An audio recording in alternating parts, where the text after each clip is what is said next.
Hello, this is Aram Hamparian with the Armenian National Committee of America, speaking today from Washington, D.C., where we have some good news to report. It's late, but nonetheless, welcome news regarding the U.S. response to Azerbaijan's invasion, its attack across the border into Armenia in the Syunik region of Armenia. We reported yesterday, I believe you may have seen this video, that the U.S. government's response to this invasion, this clear violation of Armenian sovereignty, was to issue some generic statement about an undemarcated portion of the border. You're basically playing the both sides game, and that who's to say who's the aggressor when, of course, the U.S. government knows very well who the aggressor is. Certainly, our U.S. intelligence services know very well who the aggressor is. The good news is that today, as reported by Reuters news agency, the State Department has said, and I have it right here on the screen, that the U.S. is closely monitoring the situation on the border between Armenia and Azerbaijan and expects, and this is the important part, and expects Azerbaijan to immediately pull back its forces. That was a statement by the U.S. State Department spokeswoman, Jelena Porter, and that happened just moments ago. Now, that is, as I said, it's welcome news. It's late, and I'll be very blunt with you. It did not represent the first instinct of our Department of State and the career people who manage these affairs. There are some very, very bad habits that have developed over the years, and they were reflected in yesterday's statement. Yesterday's statement talked about, well, there's something going on in a non-demarcated portion of the border. Really? That is such a echoing. It's a towing of the Azerbaijani line in remarkably offensive fashion, inaccurate, it's contrary to the facts, it's contrary to our values. It's really was such a remarkably bad statement. Now, it's a testament to our congressional friends, certainly Congressman Schiff and Speer and Sherman and Valadao and others who have been so forceful in pushing back against, including Pallone and others, who have pushed back so hard against the State Department's reckless approach as of yesterday. We saw the launch of a congressional letter by Congressman David Valadao and the Armenian Caucus, which is collecting signatures on a letter cutting off U.S. military aid to Azerbaijan for exactly this type of offensive, the ethnic cleansing of Artsakh, the invasion of Armenia. Now, if this was an isolated incident, we would just say, okay, these things happen from time to time. But this is part of a very troubling pattern, a very bad set of habits that our diplomats have developed over the years. And they either need to learn to drop those habits, or we need to find some new diplomats, because this is a really destructive approach to the region. So first, evidence number one, fact number one. They called this invasion an issue regarding a non-demarcated portion of the border. There's a big difference between an invasion and an intention over a non-demarcated portion of the border. So the State Department knows the difference, yet they chose this non-demarcated nonsense to cover for Azerbaijan. That's one. Number two, they waived Section 907.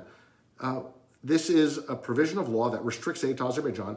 In the wake of Azerbaijan's attack last fall, the ethnic cleansing of over 100,000 Armenians from our indigenous homeland, in the wake of that, the State Department waived the single law that would put the brakes on Azerbaijan. And instead of putting the brakes on Baku, we're arming them. We're sending them military assistance. We're saying it's business as usual. Continue what you're doing. There's no concern here. Nothing to see. Move on. So that's point number two, the non-demarcation. Number two, 907, and the door that opened to U.S. military to Azerbaijan. Third point is the POWs. There are over 200, perhaps 250 Armenian POWs being held illegally by Azerbaijan. They're clearly prisoners of war by every legal definition.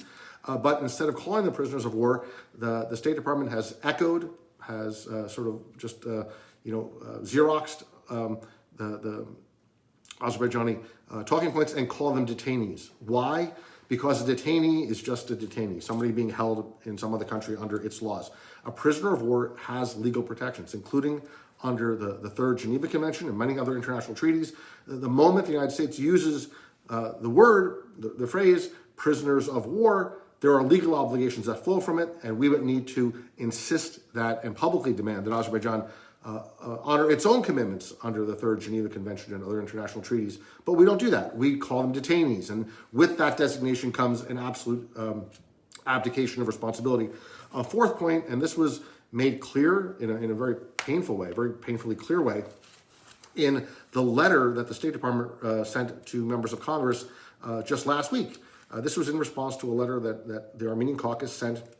An Armenian Caucus letter led by Congressman Pallone was shipped off to the State Department in February. Here we are in early May. The State Department finally responds. And instead of responding about Azerbaijan's attack, Azerbaijan's aggression, Azerbaijan's ethnic cleansing, Azerbaijan's conspiracy with Turkey to finish the work of 1915, they simply use euphemisms and say, we're writing about the events of last fall, as if U.S. intelligence, as if U.S. diplomats don't know who started the aggression, as if our diplomats cannot hear the boasting of Ilham Aliyev and his leadership about starting this aggression. Azerbaijan is perfectly fine taking credit for launching this war, prosecuting this war, for ethnically cleansing Armenians. That's a point of pride in Baku. They admit it, but there's still folks in D.C. who cover for it, and that's just destructive. It's very destructive. So what we saw today was a step sort of back from sort of the path of disaster that our diplomats have put us on, and the idea of this is a non-demarcated portion of the border. That's like an invitation in geopolitical speak. That's an invitation to Azerbaijan. You're not doing anything that crosses any lines as far as Washington is concerned. Do whatever the heck you please, and they have. A lot of what we've seen Azerbaijan do is because they have not been restrained by the United States and other powers, including regional powers. So what we need is a strong, principled U.S. stand. A strong, principled U.S. stand that says, Azerbaijan, these are Armenian borders, get out of Armenia's borders. That Section 907 must be enforced. There must be no U.S. military aid to Azerbaijan.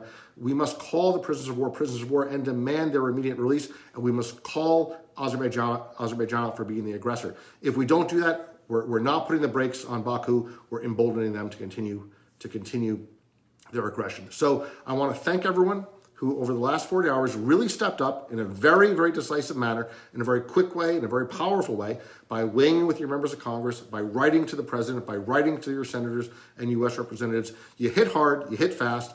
We used our rapid responder system, which was a great addition to our efforts, but your voice was heard, right? And as destructive as a lot of the policies are on issues that we care about, they're not beyond the reach of American citizens. They're not beyond the reach of common sense. So please stay involved, stay engaged. This is an example where your efforts made a difference. We have about 10 more battles to fight, 10, 20, 30 battles to fight. We got to roll back some very destructive positions on the POWs, on Section 907, on military aid, on calling out Azerbaijan as the aggressor, on developing a stronger U.S. position in support of self-determination and security for Artsakh and Armenia. So please keep up the fight, and thank you very much.